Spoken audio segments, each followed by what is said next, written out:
Hai guys, kali ini gue ingin bercerita. Disclaimer dulu, gue itu bukan uh, ahli profesional, gue itu bukan yang udah pro ini itu, no.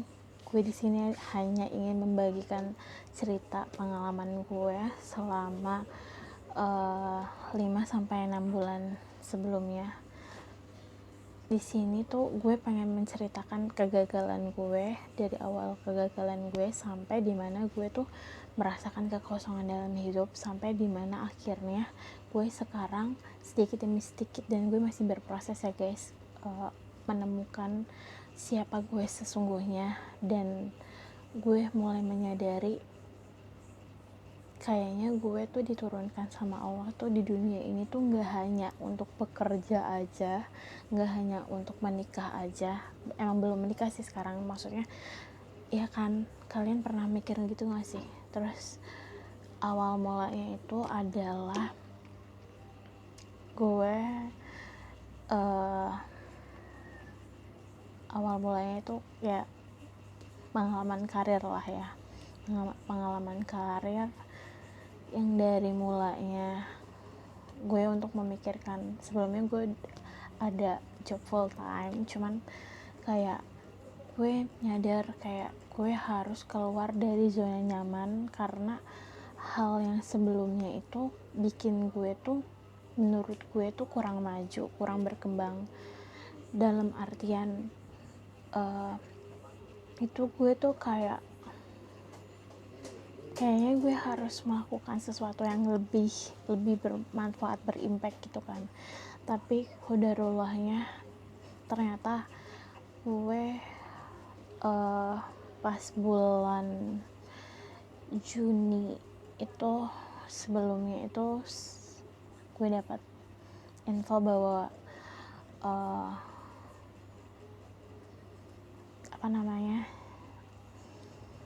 apa yang gue lamar dan gue udah terima itu ternyata posisinya di hold. Jadi yang sebelumnya gue udah resign tepat sebelumnya, ya udah, itu gue merasakan jatuh sejatuh-jatuhnya. Bayangin aja guys, kayak sebelumnya tuh hidup gue tuh baik-baik aja, karir gue baik-baik aja, cuman gue tuh memikir kok gue kayak gini-gini aja. Makanya gue tuh mampu berpikir untuk oke, gue loncat deh ke pekerjaan yang lain gitu kan. Tapi ternyata qadarullah, Allah ngasih pelajaran buat gue, yaitu kegagalan.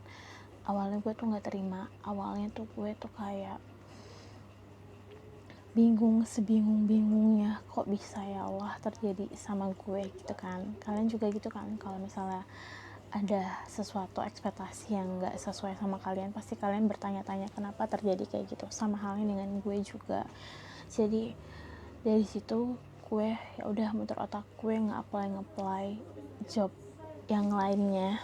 Terus habis itu gue terus berikhtiar tentunya. Terus tapi ya itu mental gue tuh yang sebelumnya baik-baik aja, terus sekarang gue nyari kerjaan terus ngerasakan jatuh. Jadi gue tuh baru ngerasa bahwa semua tuh kegagalan, kesedihan, kemarahan, kecewa, jadi tuh itu numpuk sama dengan trauma-trauma gue sebelumnya, sama dengan luka gue sebelumnya. Jadi semuanya tuh amburadul banget. Jadi di saat gue menemukan diri gue sendiri bahwa ternyata gue tuh belum baik-baik aja soal penerimaan diri gue, soal gue tuh belum paham gue tuh siapa gitu kan. Kayak semuanya tuh berantakan banget guys. Terus gue juga ketemu dengan beberapa perusahaan yang emang yang maksudnya tuh dulu tuh gue tuh sangat kayak mempertanyakan kenapa gue bertemu dengan perusahaan yang kayak gini bla bla bla. Tapi sekarang banget nih, 6 sampai 6 bulan kemudian gue tuh mulai menyadari kayak gue tuh bersyukur banget bahwa kegagalan gue sebelumnya, terus gue bertemu dengan orang ini itu menjadikan gue tuh memberikan gue banyak pelajaran dan pengalaman bahwa itu yang bakal ngebentuk gue sekarang. Terus jadi kalau misalnya soal mental, soal pikiran gue tuh kemana-mana, pasti teman-teman gue sama orang tua keluarga pasti tahu gue tuh bener-bener sedown itu, padahal itu soal karir aja ya guys ya. Tapi udah yang kayak gue tuh bingung, kehilangan arah dari kegagalan itu. Dan ternyata tuh itu tuh yang dari kegagalan itu, dari hal yang bikin gue nggak enak itu tuh mengorek masa lalu gue, mengorek trauma gue, mengorek luka gue. Jadi semua hidup gue dalam 5-6 bulan sebelumnya tuh berantakan parah. Bahkan gue tuh se-hopeless itu, bahkan gue tuh nggak sepercaya diri itu, bahkan gue tuh sepasrah itu. Dan gue bersyukurnya walaupun kemarin keadaan gue tuh segila itu guys, sesetres itu, sampai 5-6 bulan sebelumnya tuh menstruasi gue tuh terganggu parah. Bahkan dalam sebulan dia tuh bisa keluar dikit. Gue tuh bingung, yang sebelumnya tuh gue baik-baik aja, menstruasi gue tuh lancar. Ini tuh pas gue kemarin ngalamin kegagalan, pokoknya kekacauan dalam hidup tuh yang namanya quarter life crisis, kayaknya gue merasakan itu. Ya itu, gue ngerasain menstruasi gue tuh berantakan banget. Habis itu gue tuh ketemu sama temen gue yang udah kerja tuh kayak ngerasa insecure. Itu semua gue ngalamin banget. Tapi gak hanya itu guys, gue selain gue masih merasakan keinsecurean, merasakan kegagalan, luka, trauma semua, pokoknya malam-malam itu gue selalu sedih, kayak setiap buka sosmed ngeliat teman-teman punya pekerjaan, terus gue mikir kayak kok mereka bisa ya, gue enggak, bla bla bla bla. Padahal yang Allah pengen kasih tuh adalah kenikmatan rasa bersyukur itu guys. Jadi setelah semuanya terjadi, gue bersyukur banget gue masih dikelilingin sama keluarga, masih dikelilingin sama teman-teman yang support gue, dikelilingin sama pacar, terus disupport sama mereka semua. Gue tuh bersyukur banget. Dan alhamdulillah gue bersyukur banget di saat gue ngalamin down terbesar, stres terbesar kemarin tuh, gue alhamdulillah masih tetap sholat walaupun gue tuh nangisnya, tapi gue tuh ngerasa tuh gue cuman ngelakuin gerakan sholat aja. Terus yang bikin gue makin gila adalah pikiran gue stres banget mikirin apapun. Gue tuh jadi orang yang gak sadar kalau gue tuh lagi di mana, tapi pikiran gue tuh kemana-mana. Kalian juga gitu kan guys, pernah ngerasain kayak gitu? Sampai gue tuh mikir, hidup gue kok gini aja ya, hidup gue kok bisa begini ya. Terus gue mikir kayaknya, terus makin hari makin mikir kayaknya Allah tuh ngehadirin gue di dunia ini tuh bukan hanya untuk sedih-sedih aja deh, kayaknya bukan hanya untuk emosi aja deh, marah aja deh, atau ngerasain yang pahit-pahit aja deh. Terus gue mikir, gue tuh juga belajar guys, gue juga evaluasi ya guys, gue juga ikut kursus online Excel juga. Gue juga mempertanyakan apa kurangnya gue dari yang karir gue itu kan. Terus gue juga ikut pelatihan brevet selama weekend. Jadi bayangin aja, stres gue tuh Senin sampai Jumat, Sabtu minggunya gue tuh bisa keluar ketemu sama teman-teman gue. Itu tuh berguna banget guys. Gue bisa ketemu dan ngerasain teman-teman tuh yang kayak alhamdulillah ya, gue dikelilingi sama mereka juga, walaupun kita juga termasuk terbilang cepet ketemunya gitu loh, maksudnya nggak yang lama gitu kan. karena kita ketemunya juga Sabtu Minggu doang. Jadi guys, pada intinya adalah proses yang gue yang gue rasain sebelumnya itu adalah secara Allah mendewasakan gue jadi versi gue sekarang. Gue tuh jadi mengenal Allah dengan baik. Gue tuh sekarang pada saat gue sholat tuh gue nggak hanya melakukan gerakannya aja, tapi gue tuh ternyata bisa merasakannya sedekat-dekatnya sama Allah. Jadi kayak ini tuh gue berterima kasih banget atas pendewasaan diri gue yang sekarang gue tuh jadi lebih dekat sama Allah. Gue tuh jadi, kalian tuh kalau bisa ngerasain apa yang gue rasain sekarang tuh sangat amat bersyukur. Kayak sebelumnya tuh gue tuh ngerasa kekosongan, sebelumnya tuh gue tuh ngerasa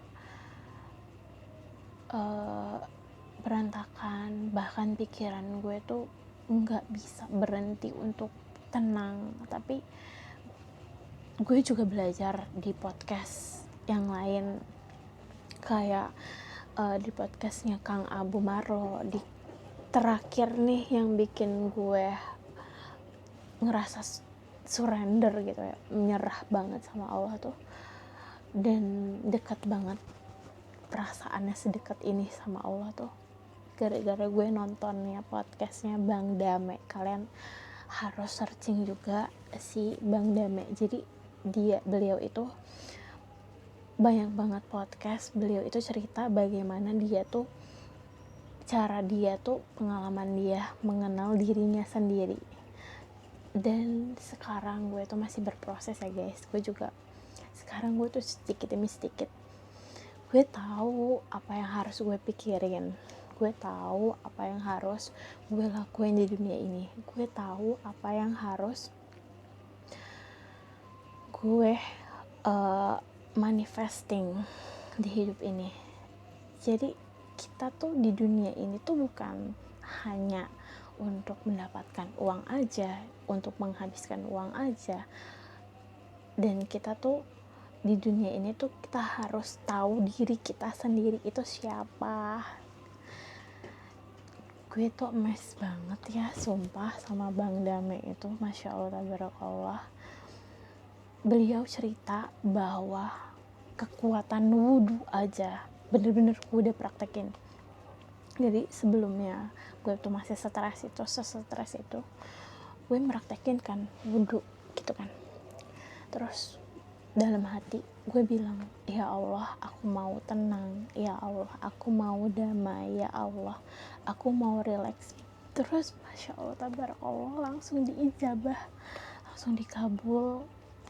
Itu dia guys, karena sebelumnya gue juga nonton podcast dia juga, terus gue sholat tuh ngerasain sedekat itu. Terus sebujuk-bujuk gue baru pertama kali gue sholat sekhusyuk itu, sesadar itu, bahwa sekarang gue jadi orang yang sesadar-sadarnya ketika gue lagi melakukan gerakan sholat, dan sesadar-sadarnya gue merasakan gue sedekat itu sama Allah. Dan sesadar-sadarnya sekarang pikiran gue yang sebelumnya berantakan kalang kabut sekarang tuh jadi kosong.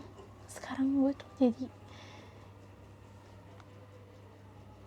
jadi kaget sendiri, ternyata ini adalah dari pertempuran gue sebelumnya, dari hal-hal yang gak gue suka kemarin itu. Ternyata Allah tuh pengen ngasih yang sekarang, Allah tuh pengen ngasih rasa ini guys. Kalian tuh kalau kayaknya kalian sama deh kayak gue, kemarin ngelakuin gerakan sholat tuh hanya gerakan aja. Nah pokoknya kalian juga harus ngeliat, harus nonton podcast yang emang dari narasumbernya itu yang emang sudah punya pengalaman tersendiri soal feel of life, kayak feel ngerasain tuh bahwa Allah tuh sedekat itu sama kita guys. Kayak ada Allah itu di hati kita. Jadi pelajaran yang gue ambil sampai saat ini ya, pelajaran yang gue ambil sampai saat ini adalah bahwa hidup itu adalah dirasakan guys, bukan hanya untuk dijalankan, tapi kita tuh nggak ada rasa feelnya. Itu tuh ternyata tuh semes itu guys, yang namanya rasa dalam cara kita tuh hidup, kita tuh sholat, kita rasa dalam kita tuh berkomunikasi sama yang lain, berhubungan sama manusia lain, itu tuh terpancar sama sifat-sifat Allah guys. Pokoknya gue tuh gak bisa menjelaskan sedetail mungkin, karena gue juga masih sedikit pengetahuannya dan masih sedikit pemahamannya. Gue juga sekarang masih belajar lagi soal mendalami diri gue. Intinya itu sih guys, kalian tuh harus tahu siapa diri kalian dulu. Kalau misalnya kalian udah tahu siapa diri kalian, kalian tuh pokoknya intinya kalian itu bukan emosi kalian itu bukan kegagalan kalian itu bukan kemarahan kalian itu bukan kebencian kalian itu bukan pikiran kalian itu bukan badan kalian. Jadi badan ini tuh ada yang mengendalikan si aku yang ada di dalam diri kalian cuma kalian yang bisa menjawab siapa sih aku itu di dalam diri kalian. Kalau kalian udah tahu diri kalian udah tahu pasti siapa Tuhan kalian udah pasti tahu, udah pasti sedekat itu sama Allah. Pokoknya guys, gue tuh baru merasakan nikmat yang namanya nikmat sadar dan nikmat yang namanya tuh rasa bersyukur. Kayak gue tuh tahu gue hidup tuh hanya untuk apa gitu ya, karena gue tuh tahu diri gue itu siapa. Jadi faktor eksternal kayak kemarahan kalian, cara pikir kalian, terus yang terjadi di hidup kalian itu tuh bukan kalian. Si aku itu ada di diri kalian, dan kalian tuh yang bisa ngejawab itu sendiri guys. Dan kalau kalian udah tahu dari kalian itu rasa cinta sama Allah, rasa rindu sama Allah, rasa sedekat itu sama Allah, kalian bakal rasain. Disclaimer dulu, gue ini masih belajar ya guys, jadi kalian jangan judge gue yang gimana-gimana. Kita masih belajar bareng-bareng, gue juga masih memperdalam mengetahui diri gue juga masih belajar menjadi manusia yang jauh lebih baik lagi tentunya. Semoga curhatan kali ini, pengalaman gue kali ini bisa menginspirasi kalian, semoga bisa bermanfaat untuk kalian. Bye bye.